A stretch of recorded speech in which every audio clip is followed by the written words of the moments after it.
Welcome to the Woman Being Podcast. Today we have the fabulous and amazing and wise Tinasha LaRayé Welcome with us today. She has dropped so much truth and wisdom and just insight into our lives in the past week. And so we're really excited to share some of that with all of you. Welcome to the Woman Being Podcast community, where we explore thoughts and opinions and have the freedom to change our minds. Without expectation or judgment, we will hold a safe space and support each other as we navigate together in the form of feminine. So I'm going to introduce Tinasha for anyone who may be listening and not be familiar with her extensive repertoire, but she is a poet, a preacher, an activist, storyteller, and co-founder of MVMNT Collaborative, which she will share more about as we journey through this discussion. But Tinasha, thank you so much for being with us today. You're a light. Thanks for having me. This is cool. I love it. I'm so excited. Me too. So today we're here to talk about racial justice and reconciliation and the tensions that exist in our country today. It's very present, and so we wanted to give it the space. So first I wanted to let the three of us give a short background on where we've come on this journey and where we are now and where we're going, and then want to hear a little more from you. So Emma, tell us. Yeah. So just to give context, I grew up in South Carolina. Obviously, this was the first state to secede from the Union, and also a state that had a Confederate flag flying from our state house until just a couple years ago. And I grew up in a school system that told me that the Civil War was a states' rights issue, not a slavery issue, and things like racism has actually been fixed, and that's done. But luckily, I received a lot of different narratives back home. My mom was really intentional in teaching me that actually that wasn't the case, and that I needed to be intentional in making friends and knowing people who were different from me. And she led by example in that in her life. But also at the same time, I heard from my dad things like, don't marry a black man because you're going to have a hard time in life if you do that. But I definitely saw a racial divide within my school with things like being in an academic program and noticing that there were only, I think, 3 kids who were not white in that program, or the fact that we didn't go to the cafeteria because that was where the black kids ate, and that was where the, quote, bad kids ate. And so there was definitely segregation within my school, and after high school, I moved to Philadelphia and went to college, and a lot of people would ask me, like, why do you not like the South? Why did you want to leave? And actually race was a big reason why I told people that I left, because I didn't want to be in an environment that had such a divide. And obviously Philadelphia has its problems too. And my university had its problems, but I was able to go to a church where I was one of the only white people there and able to experience the stories and have fellowship with people that had such different backgrounds than I had. And it helped me to learn more about all these things that I had noticed growing up, that to actually put words to those as I learned terms like systemic racism and white privilege, and as I realized, oh, this is why these things are happening that I've sort of noticed as I've grown up. And also had to reconcile with racist ideas that I had and thoughts that I had from being in the environment that I was in. And now, as I've traveled a lot and as I have experienced so many different cultures, as I've experienced so many different ethnicities and races of people, diversity is actually something that I really seek out now in my life and recognize the importance of, and then also the importance of speaking up about things, even if it doesn't directly affect me. Because if it affects people, then it affects all of us. So that's sort of been my experience. Yeah, thank you. Kelly Ann, how about you? Yeah, so I grew up in Oklahoma in a very poor, not particularly safe neighborhood. We happened to only be the only white family around on the block. But it was, I don't think, it was obviously not unsafe because of race. It was unsafe because of poverty. That is a whole mindset that we can definitely get into at another time. But I always had neighbors of color. I played with the kids. It wasn't like a weird thing. And my mom she taught me to be very kind, to be very respectful of everyone, regardless of, skin color or background. It was a little different with my dad. He was very protective, and probably passed on some ideas that I have unraveled as an adult. But yeah, I didn't see the same diversity in the communities I was raised in, with church, music, theater. I was homeschooled, so I did not receive the kind of education that Emma was mentioning.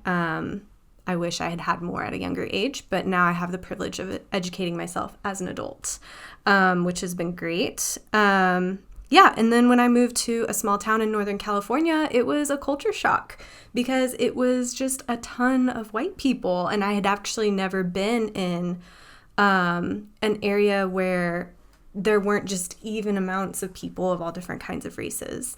So that was very interesting. I met my husband when I was 18, who happens to be biracial.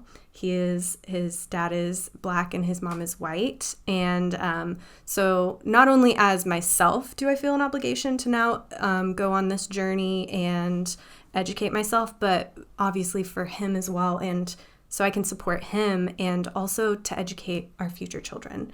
I feel a very big responsibility for that, and I want our kids to know their heritage and to know the truth of the ugliness of history and to celebrate where we've come so far, but also to have vision for where we can continue to go. So yeah, that is me. Yeah. And for me, I grew up in the rural Midwest for the majority of my childhood, and we were always taught kindness. We were always taught to treat people with love and respect, but there's always those prevailing kind of narratives that, okay, yes, people of different races are, worthy of kindness and, dignity and all that, but they make bad choices. And so that was kind of what I grew up sort of understanding. And then in college and beyond, I've sort of began a journey of education. I've realized there's a lot of history that I missed out on growing up, and although I attended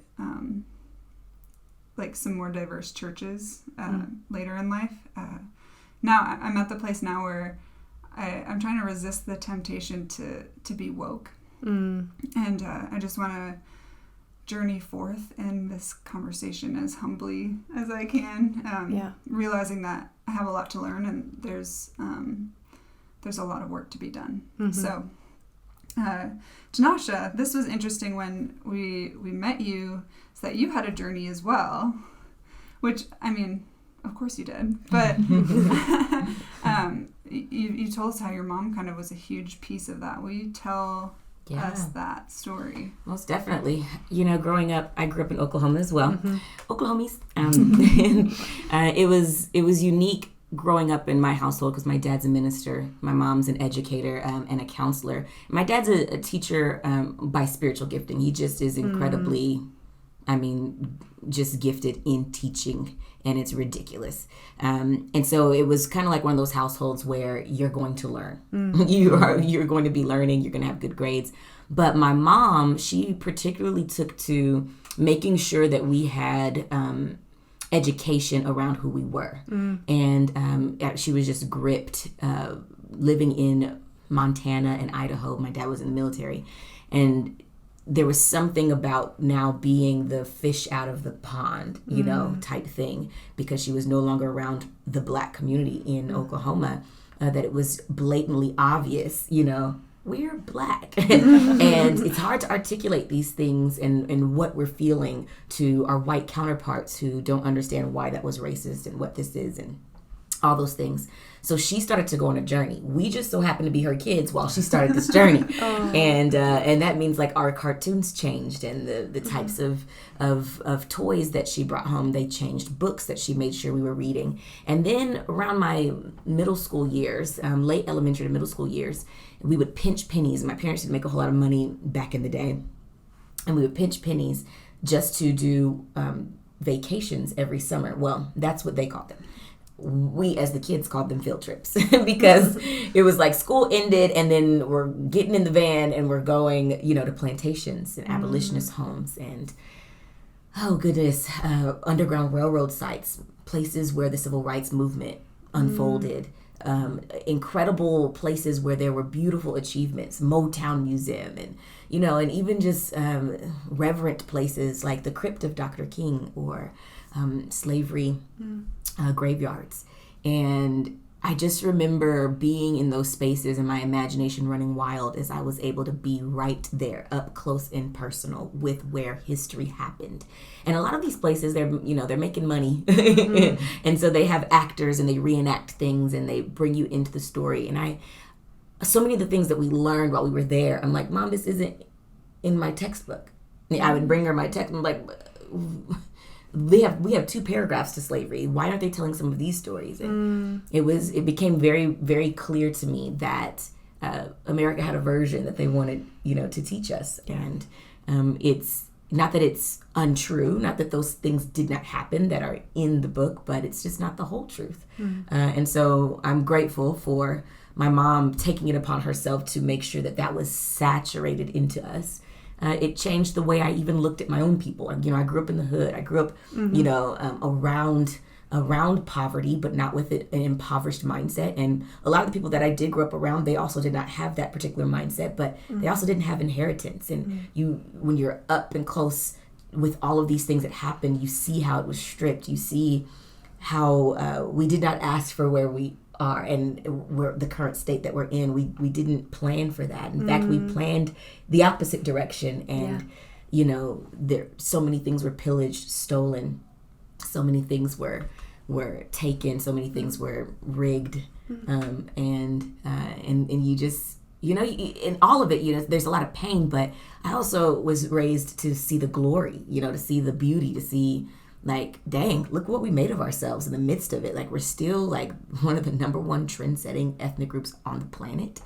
The achievements, the with-itness that we would kind of have, like we would just find a way, the renaissance that would break out of our communities with little to nothing.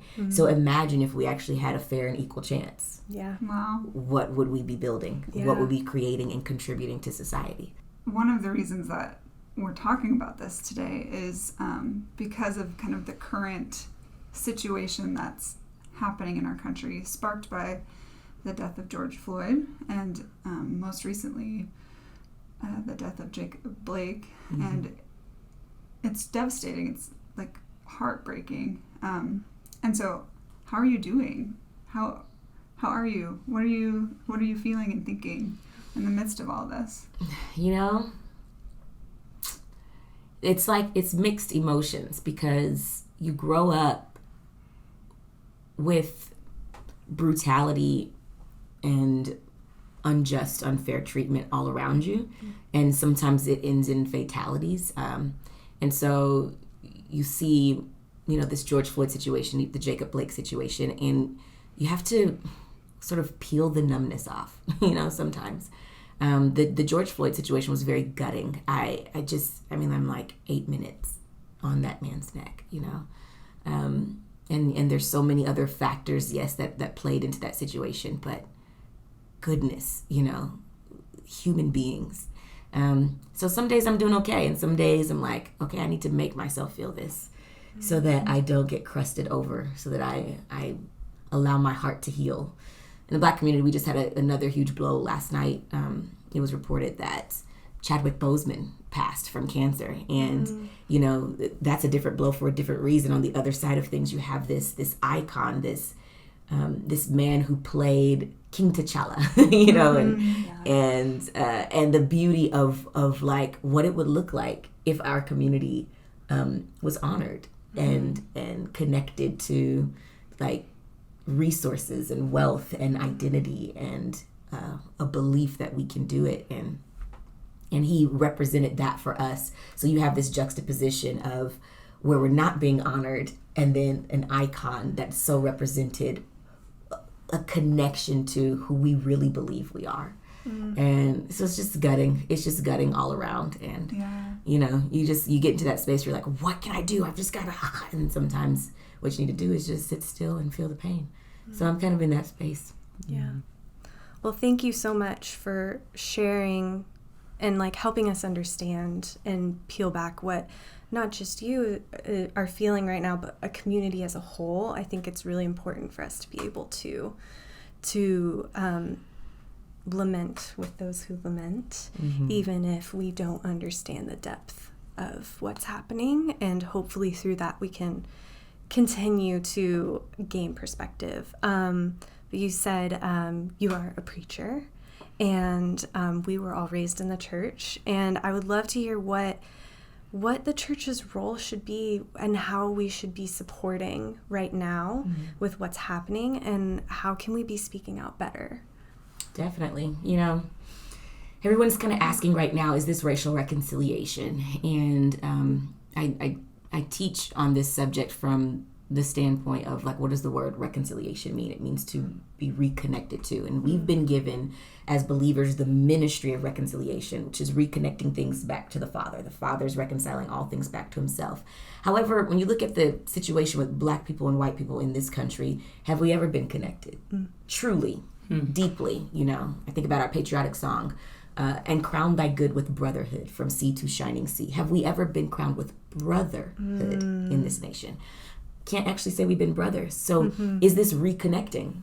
It's more so racial unity happening for the first time, but I do believe that core tenets of the ministry of reconciliation are at play here. It's the same thing. Look at human suffering. And what is the response to human suffering? Justice, healing, love, laying down your life, understanding, sitting with, It's all modeled in the life of Jesus. And we are given power through the death of Jesus and resurrection of Jesus to be able to do these things. I would love to see the church, I would love to see predominantly white churches specifically just learn to lament, especially in Western culture. We suck at that. We suck at lamenting. We suck at repentance. We just want a feel-good gospel sometimes. Like, look at what God has given us. And we don't often understand that we're supposed to also share in the sufferings of Christ, which is the persecution, which is the difficulty, the travail, the travail of Jesus in the Garden of Gethsemane before he was facing his ultimate assignment. What is our assignment? Knowing what Jesus modeled, we're going to have to face travail as we look our assignment in the face. And our assignment is to love people and to love people well. And we should be the masters at this. Like, we should have mastered this a long time ago. But oftentimes we have so many political allegiances. We check in to make sure it hits conservatism first. Or we check in to make sure it hits the liberal checklist first. And we forget we're kingdom citizens. We're ambassadors of the kingdom. So conservatism is going to fall short. Liberalism is going to fall short. All of these man-made constructs are going to fall short. But the kingdom will never fall short. And so I would love to see people just make more of an allegiance to the kingdom. And what could it look like to end human suffering? And to look at this through that lens. This particular space with the Black community it's suffering. And most times people will start to have this place where they go, well, what about? And what about this? What about that? It's like, well, if I'm talking about breast cancer, I don't say what about liver cancer. Those don't help. Like, we want to end this particular suffering, so stay on subject. Stay on message, stay focused, stay connected, stay with people, embracing people in that particular pain and bringing strength to that particular pain. And then educating yourself, like where we can be leaders in this. If we have not been stewarding this for many years, then that means we need to be learners. If we're just catching up because America hasn't taught us the story, then we need to learn the story.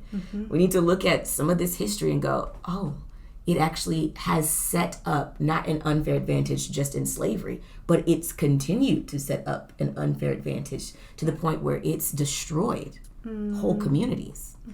What do you do with that? Yeah. And what's our job? Our role is to bring repair, to go the way of the breach, to be repairers of the breach, restorers of mankind, restorers of ruined cities, restorers of broken communities. We're supposed to be the ones that look like Jesus, hands and feet to people, not the ones debating, is this Marxism?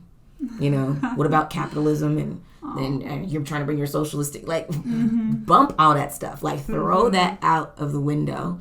And how can we be repairers of the breach? I would love to see the church step into that role. Yeah. Yeah. Yeah, I mean, I read the other day something along the lines of social justice is a form of evangelism. Yep. And when we look at Jesus's example, he didn't say, well, what about this? What about this? He said, how can I bring healing where there is hurting? How can I mourn with those who mourn? Like, that was his mission. Yeah. Our job isn't to ask a bunch of questions to qualify if someone is good enough or whatever enough to be helped or to be fought for. Yeah, that's good. We're always trying to find ways to go, well, is this a valid enough wound and pain for me to want to even bring healing to? You know, being in some conversations and people will interrupt as we're talking about a specific story or experience that we've had, only to ask, prove to me that systemic racism is true. You know, like, That's not my job. Yeah, like, you know, how about you go educate yourself, you know, on some things. And it is difficult because there's a feeling of being deceived there. And there's that cognitive dissonance where when people are faced with those realities, it's like it undoes what you know. Yeah. And we've been taught America is great. You know, we've been taught America is the most profound place, and almost to the degree that we've been taught America has no flaws. Yeah.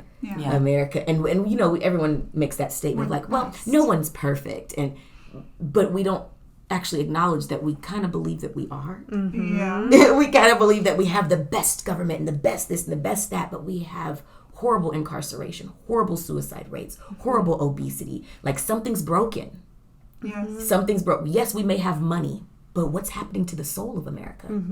Yeah. Like, something's broken if it is yielding so much fruit of destruction. Yeah. We should look at that. Yeah. Yeah. That's good. That's a good word. So, a lot of this conversation has been surrounding just the wide conversation happening in the world right now has been surrounding police brutality, and we've seen specifically a lot of these Black men who are being harmed and killed and abused.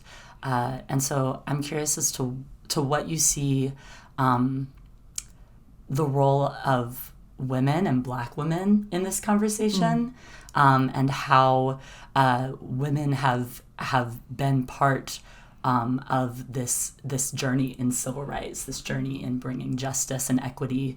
What does that look like, and what does it look like now?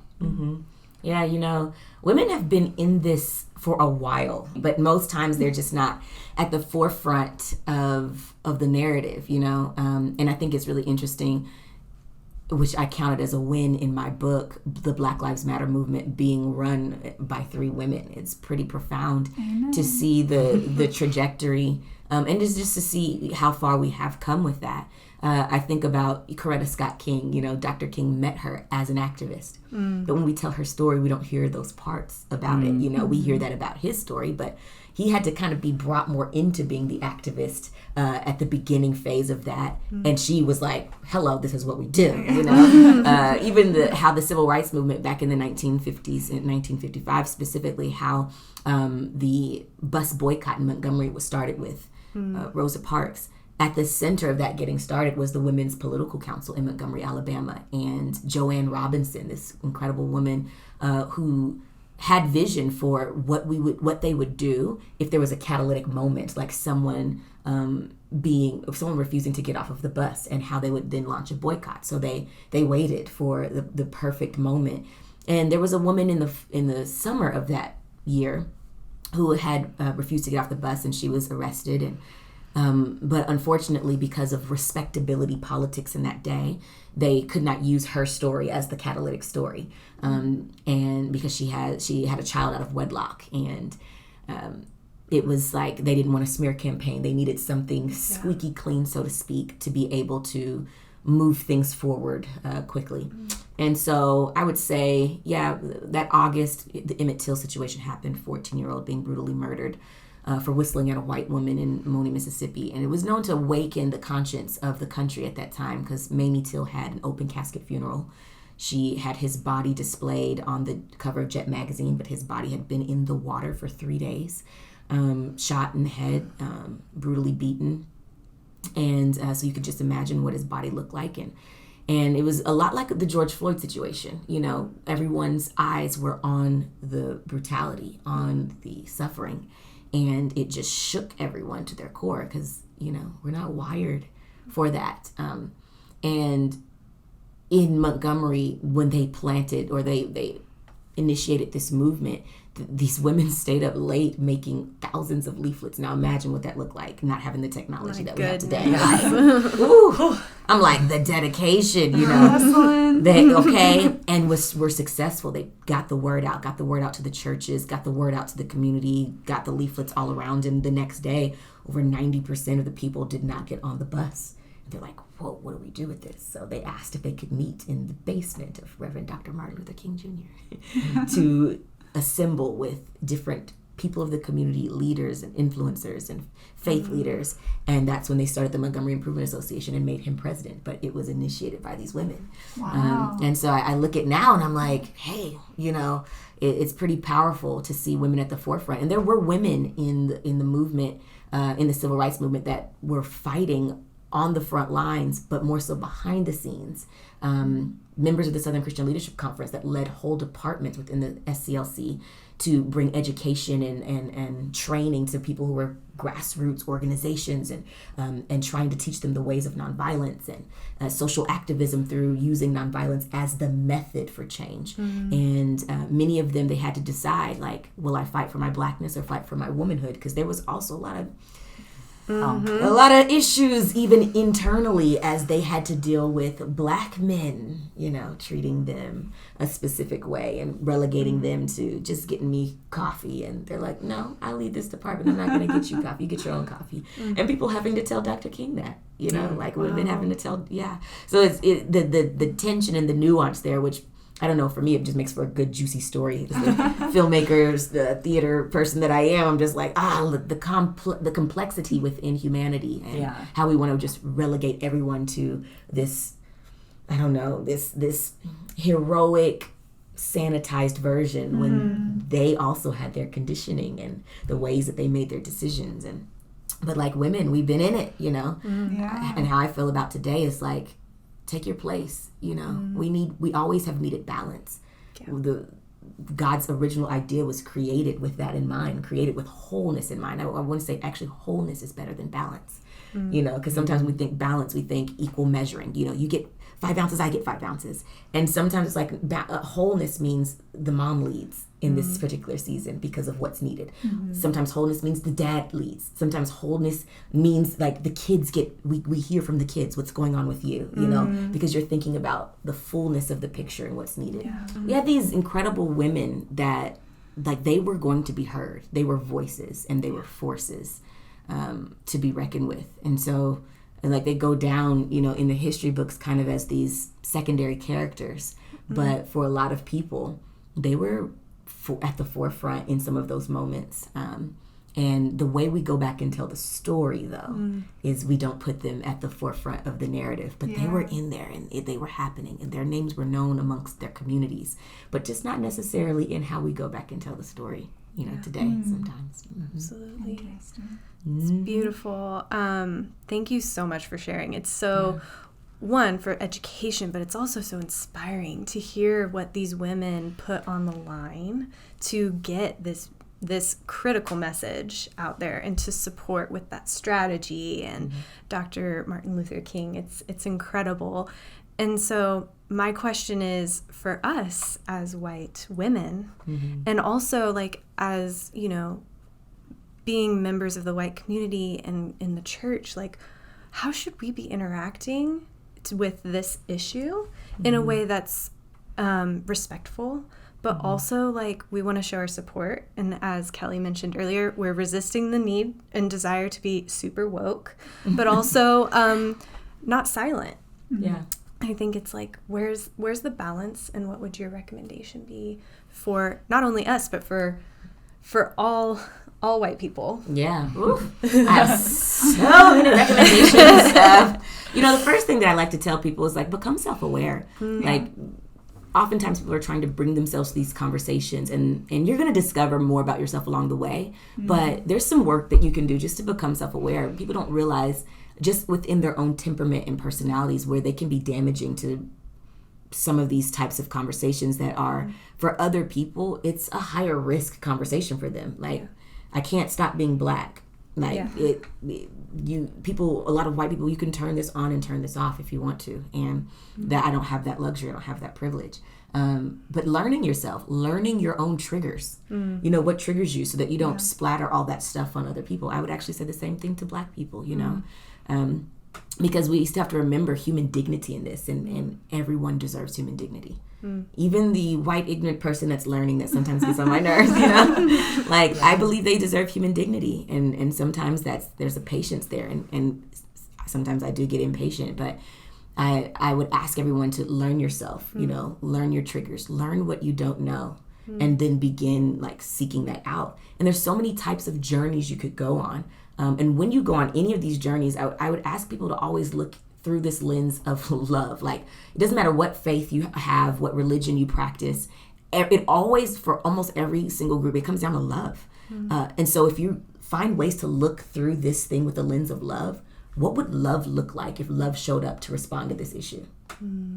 Look through that lens, and sometimes that means we have to learn what our lenses are. My lens, Black girl from Oklahoma, grew up in the hood, but I've been in a lot of white spaces growing up. So I have a lens of teeter-tottering in both worlds. I have a lens of pain from the injustice, but I have a lens of achievement and learning how to play the game, learning how to code switch, how to straighten my hair and appear as white as possible to ascend the ranks, so to speak. Like, I have this particular lens of poverty and working middle class and other spaces, and that my lens has expanded because of my experiences. But a lot of people don't realize when they're trying to fit all of this that's happening in the world, happening in this nation, through their limited lens. If your only lens is 6th Street in downtown of Alabama, of some city in Alabama, or if it's rural and you were a farmer, like, your lens is different. It's different. And so you have to, like, discipline yourself to learn that lens and to be willing to see other perspectives and count them valid. Because like, if we live in this place of limitation and think that that's all that there is, then we are the most prone to being arrogant, resistant, and unteachable, and therefore unwilling and unable to be a part of the change. And then I would say, once you get that love piece, like, then go on these journeys, a journey of learning.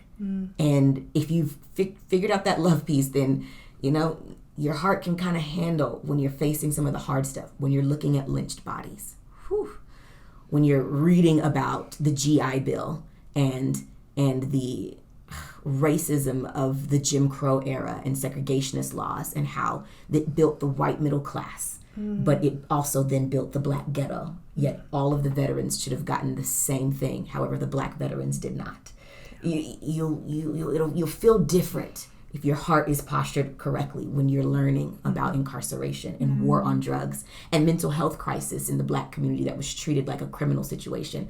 Yet mental health crisis in the white community is treated like an opioid crisis, and how that stole our Black fathers and crippled our Black families. And like, that journey of learning is necessary, but you need the right lens, otherwise you'll just be criticizing everything and won't want to believe what you're reading, and you'll push it to the side and just stay the same. I always invite people on journeys of compassion and lament. Actually let yourself feel it. Feel the pain. Feel what other people feel. Like, if it was someone that had experienced sex trafficking and they told us their story brutally, how they were raped and the amount of partners they were forced to have and how they were treated, whatever it may be, and you hear that story, you see people's faces cringe because they're allowing themselves to feel. Mm-hmm. Oftentimes we get to this story and people don't think the pain is valid. They think it existed only back in the 1800s and slavery's over. It's like, oh, but the Klan started in this time. That was the era of racial terror and the lynchings that went up to this. My dad was born in 1963, a year before the Civil Rights Act was passed. So he was technically born as an individual without full rights as a citizen. Mm-hmm. And that's my father, and then the Civil Rights Movement and all of the atrocities there, and then war on drugs and the FBI infiltrating black communities with crack cocaine and, all the incarceration issues, Rodney King, all of the unfair housing stuff, people breaking the Supreme Court rulings for even fair housing and voting suppression and all, the sufferings never stopped. Mm-hmm. The atrocities have not ended. Mm-hmm. And so it's not just back in the 1800s, it's now. Mm-hmm. It's today. And when you let yourself feel that mm-hmm. and feel the pain of the other, that other then becomes the brother. Yep. They're no longer the other. Yep. You've healed that divide in your own heart to see human to human. Mm-hmm. Spirit to spirit, mm-hmm. essence to essence, energy to energy, and then there's that journey of repentance. It's a controversial topic right now because everybody's mm-hmm. like, hey, why do I have to apologize for what I did a long time ago? And it's not really asking for an apology, mm-hmm. or excuse me, when I say apologize for something I didn't do that happened a long time ago. Right. That's the conversation. And it's not an apology for something you didn't do. Mm-hmm. It's repentance, meaning a changing of thinking, mm-hmm. the conditioning that our current society runs in. Mm-hmm. If you were to personify the United States and make the United States a person, what is running the brain of the United States? That's good. That's what needs to change. That's what needs to repent. That thinking, that system, that mindset. Right. And we are all a part of that. We all contribute to that. We're all complicit. Mm-hmm. We're all woven into it, and we can't think that we can compartmentalize that. That's just not how the essence of any part of creation works. We are woven together, and right. And when you go to that place of repentance and you're saying, okay, not on my watch will this country continue to look like this, then you can go on that journey of repair. Yeah. How am I going to fix this? Yeah. How am I going to get creative? Bring some ideas to, yes, heal the black community and give them what they're due. Yes, build some bridges. And what about the Latino community? What about the indigenous? What about all of those particular things? Once you unlock that, then you realize it's a trickle effect. It needs to happen for all people. And then I think at that point there's that journey of coming together, and that journey of even diversifying your own life and celebrating it. Mm-hmm. when you get to that point and you pay attention, to what your surroundings are. And I would say even start going after some of that now. If you just got all white friends, fix that. Mm-hmm. Ask someone out for a coffee that is in your proximity that you would have never asked, just to get to know them. You might find a best friend there. Same thing with black people. Diversify, We need to get some Latinos in our lives, some, Spaniards, some Englishmen, some, if we really are that melting pot that we like to boast that we are, then what does that look like in our homes? You're going to start hearing so many different stories and able to have heart-to-heart connections, because at the core of it all, it's about connection. At the core of it all. It's not about politics. It's not about fixing this and fixing that. We might use the political system to right some of these wrongs and make some of these crooked paths straight. But at the core of it is about connection. And that we can do in our own homes. That we can do in our own families. What are you teaching your kids? Do your kids have, if you have diverse dolls in your house, diverse books with diverse stories going on, are you telling them, about what it should be, painting that picture so that they're conditioned to know the proper way, the right way, the beautiful way of honoring all people for their ethnicities and celebrating them. And oh my gosh, we're going to have tacos tonight. Let's look up some Mexican restaurants and make them like Mexico makes them, not like Taco Bell makes them. And honoring and celebrating it and then tasting of it and seeing that it's good. And we'll all be able to see what each person contributes and that we're better for it. Yeah. This beautiful tapestry, mosaic, montage, collage of goodness that makes what we call humanity. We're art. We are artwork, and we're not sameness, Yeah.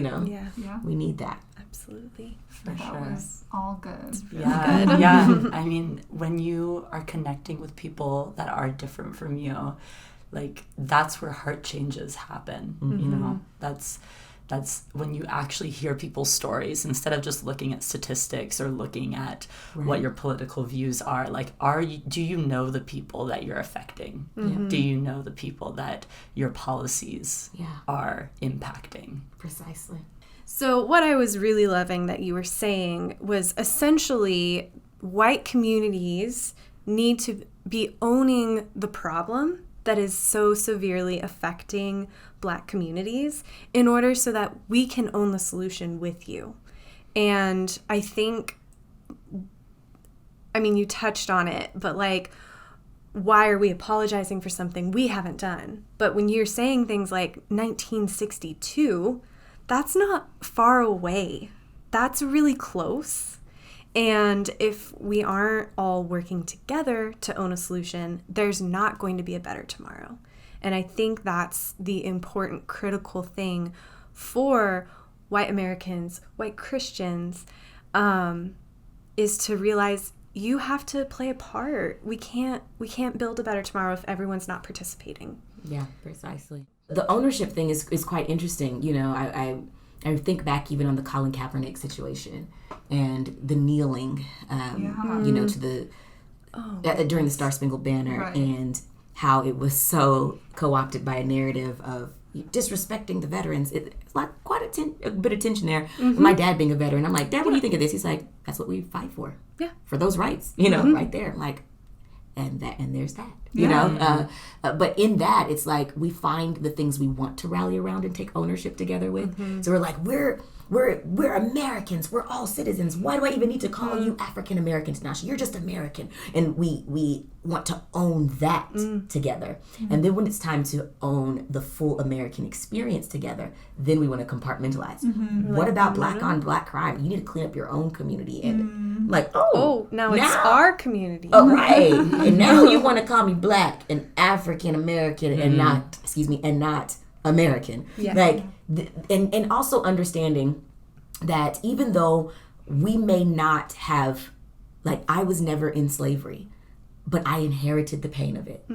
I was not living during the civil rights movement, but I inherited the brokenness from what Jim Crow brought. I inherited the struggle in a personal economy, because my family did not have inheritance to pass down, because those things were stolen, literally, not given land after the end of slavery.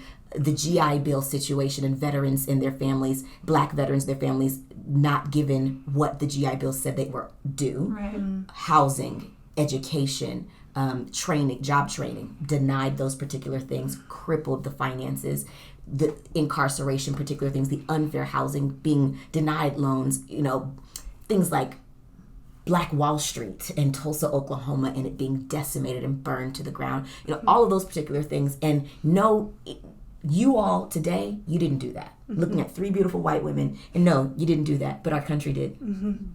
Absolutely. Our country did. Our government did. You know, and we all inherited that. There are so many slave owners' families that are still walking in crazy amounts of money. And there's a narrative right now that the Black community is lazy, yet we were subjected to 246 years of hardcore labor. And we're called lazy because we don't have money to show for any of the work that we did. Because it's technically a part of our inheritance, but inheritance denied. And so there's this picking and choosing of when we want to belong to one another and when we don't. When we want to own problems with each other and when we don't. When it's in white people's best interest, then they're all in. But when it doesn't affect them, that's your thing. It's like, which is why I say we need to be crowned with brotherhood. Because if it's my brother's issue, it's my issue. Like, we've had mental health issues and alcoholism issues in my family. Then it's our issue. We're pulling together the funds to help this brother, this sister, this uncle be healed from this particular thing. Without question, you know, like without question. Black people are not necessarily treated like that. white people in society, treat like that. Let's give you the loans. Let's give you the subsidies. Let's give you training to even understand how to use the land and how to. Black people, let's not even give you land. Let's actually take it from you when we start to give it to you. It's the mindset that's been throughout this entire trajectory of time for this country. And that's the part that we have to face. Why are we more than willing to have this person's back than this person's back? Why are we more than willing to let this young white 17-year-old who's taking up arms to protect property that's not even his amongst protesters in a city he doesn't even live in and can walk past police lines while he's armed with a gun, and they don't give him the benefit. I mean, they give him the benefit of the doubt, but then you have a black man who's not violent and he's just walking away from police officers, and he may not necessarily be complying, but was this 17-year-old complying with laws?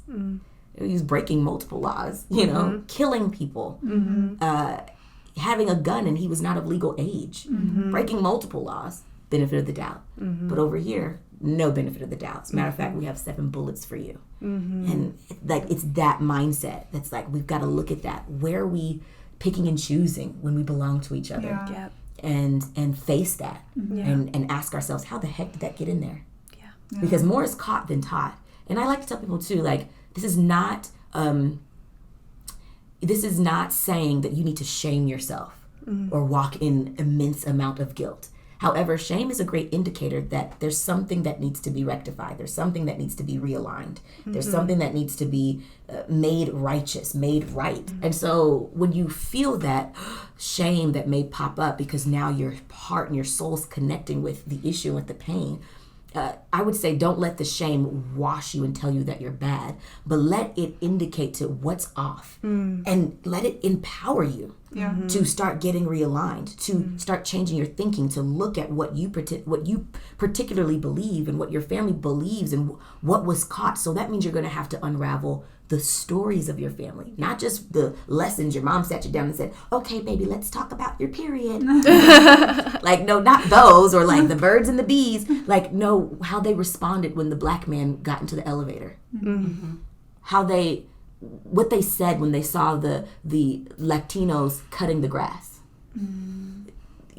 How they feel about the indigenous and when they're passing by a casino. Those moments, go back and try to remember those moments, the interactions that your family had with people of color and what you caught from how they showed you to respond, how they showed you to think, how they showed you to either own the problem or dismiss the problem, to care or not care, to look the other way or be apathetic and desensitized, or to have remorse and compassion or any of that. Pay attention to those, because that's also what raised you. That's also what conditioned you. Black people, we have to do it too. I'm a nonviolent activist, and so I believe in nonviolence of the soul, nonviolence of the inner man, meaning that even if you do harm to me, that I should have such a spiritual discipline that I don't even think an ill thought towards you, because what goes in must come out. So if violence is happening internally, violence will manifest externally. So I've got to make sure inside there's a purity, so to speak, like a cleansing, a spiritual discipline to cleanse myself, to always see the face of God in every single individual. Now, they might be sick right here in the head. They might not understand what I understand. They might not have a value system to uphold human dignity to that level. And that's okay. That's their choice.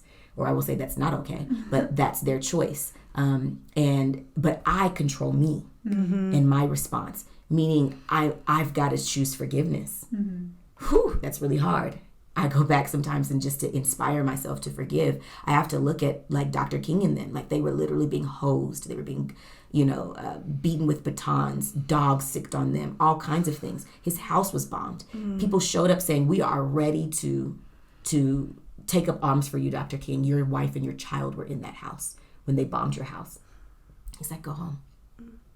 And he's choosing to love this enemy.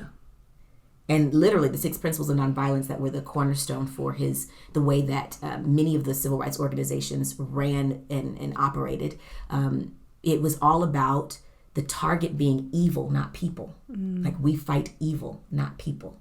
So he would always refer to white people who were constantly operating through racism. He said, these are my sick white brothers and my sick white sisters.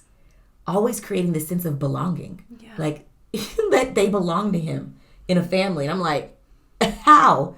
How is that even flipping possible? You know? But it's the spiritual discipline internally. Because at some point, all of this violent energy has to stop. Like, we have to find a way to make it stop reverberating throughout the universe. Which means somebody has to absorb it because of just the science of energy, you know?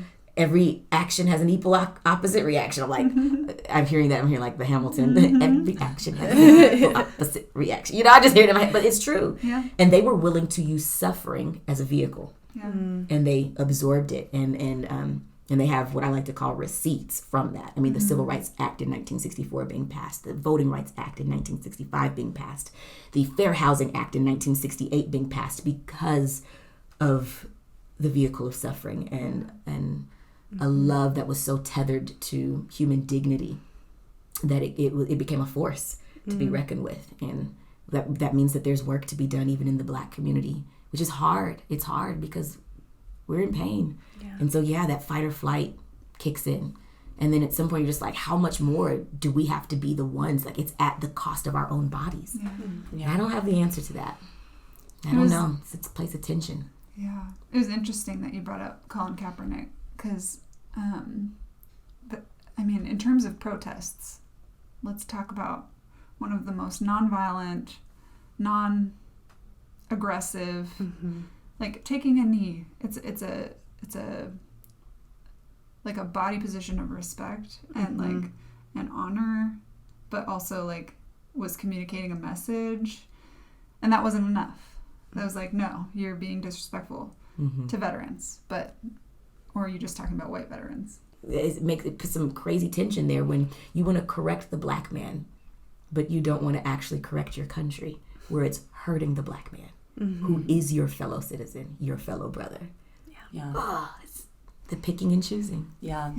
And I mean, obviously you are so educated about this and have I'm still working on learning more. I mean, we're always all in process, but I would love to hear a couple of resources that you would recommend for people Most to definitely. dive into, white or otherwise, to learn more about the history that we have, learn more about just this entire issue of race in the United States.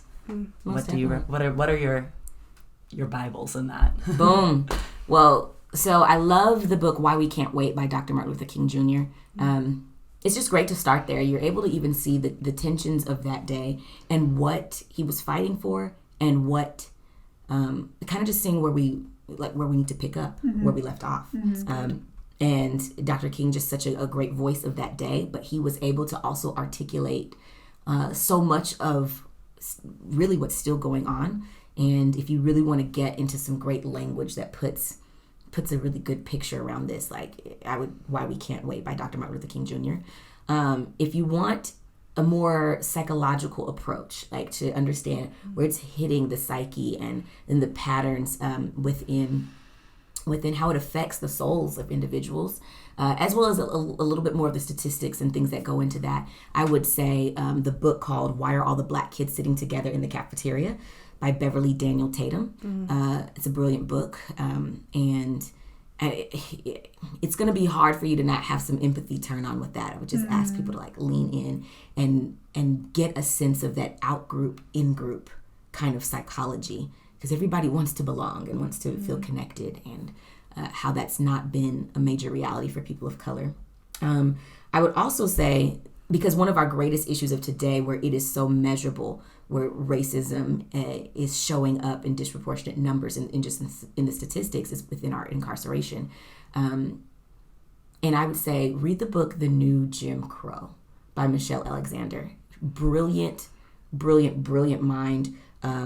And she lays it out, the school to prison pipeline, the ways that we got to this particular place, the loophole in the 13th Amendment, allowing there to still be legal slavery as long as people are incarcerated, the privatization of prisons and because of the capitalistic model, how it's made way for more exploitation of Black bodies and free labor that looks like slavery.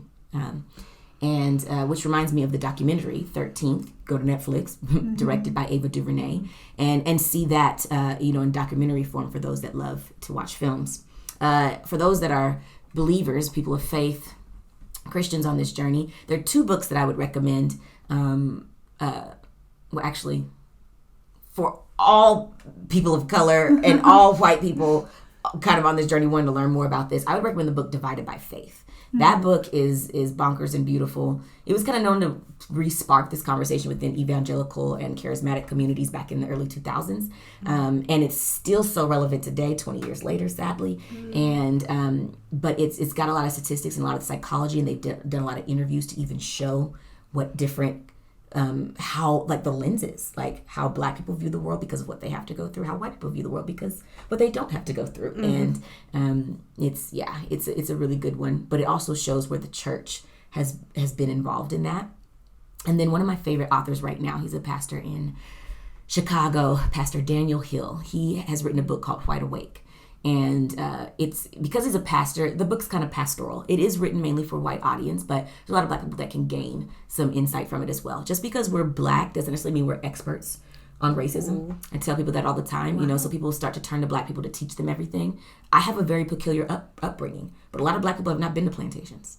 They haven't been to Underground Railroad sites. They haven't been to these locations and read different books and had documentaries showing in the house. And I could hear Dr. Cornel West playing and just like ringing in my ear when I would wake up in the morning. And that wasn't everyone's upbringing. That was mine. So I have a privilege of sorts there, an educational privilege that they don't have. So I would tell people, like, don't lean on Black people to educate you. Go educate yourself. We also right now are being educated because we were relegated to majority public school education. So what's being taught there? We weren't taught our own story. Yeah. And Wide Awake, it's a very pastoral approach, and he really breaks down a lot of the issues. He breaks down white supremacy, but he's very pastoral with it. And he's coming out with a new book, September. This book comes out called White Lies. Ooh. Yeah, it's going to be a good one. I've had the honor of being able to pre-read it, and he's helping break down some of the barriers and some of the things in the narratives that we tell ourselves that we think are helpful, but they're actually harmful. And they're the barriers that are stopping us from being able to, as a country, because it's through this white lens as a country, it's stopping us from really making change in this particular space. So those are some of my like go-tos that I'm always handing people.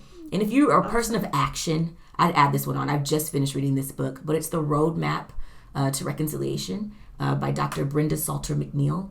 Roadmap to Reconciliation, and she gives a lot of practicals in the journey, and even like if you're here and you're already thinking these things, you're probably here in the journey. And these are some helpful tips of what you should do to keep pressing in. And you probably are going to tell yourself this, and you've arrived. But this is actually when things start to be sabotaged within organizations, and because they think, look, we've made all this progress. Well, now's the time to actually gear it up even more. Like, it's really brilliant. She gives a lot of action steps at the end of every chapter. There's reflections. It's really cool, and things that you can do within 501c3s, your organizations, your corporations, your churches. If you're a person that's always like, what do I do? Then Roadmap to Reconciliation. Wow, that's amazing. Yeah, I know it was a lot, but no, it's good. Write them down, people. I'm like, wow, I've got to. And we'll have all those listed in our description for this, so that you guys can access them and everything. So And to close, Tinasha, I'm going to ask you one last question before we end our time together today, and that is, what does it mean to you to be a woman being? And woman beings are just human beings navigating the world in the form of feminine. And so what does it mean to you to be a woman? To be a woman, wombed man. I think, I have a poem. I have an excerpt of a poem. I was thinking about this question, and I thought I'd just like share, because I've written lots of thoughts about this before. And here's this little piece. God spoke once a long time ago and said, let there be. And then said, let there be the she of he, took bone from Adam, then crowned her head with creation, and anointed her womb to populate the earth with spirit. I like to reimagine that day when God decided to put flesh to his feminine side, when he took rib, took divine inspiration, took wind, then molded us into flesh.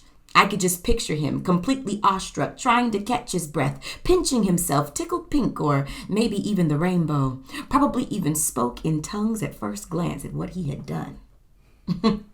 That's what I think woman being is, the feminine side of God, the thing that takes his breath away, the thing that can populate this earth with spirit and beauty and grace and charm and fierceness and power.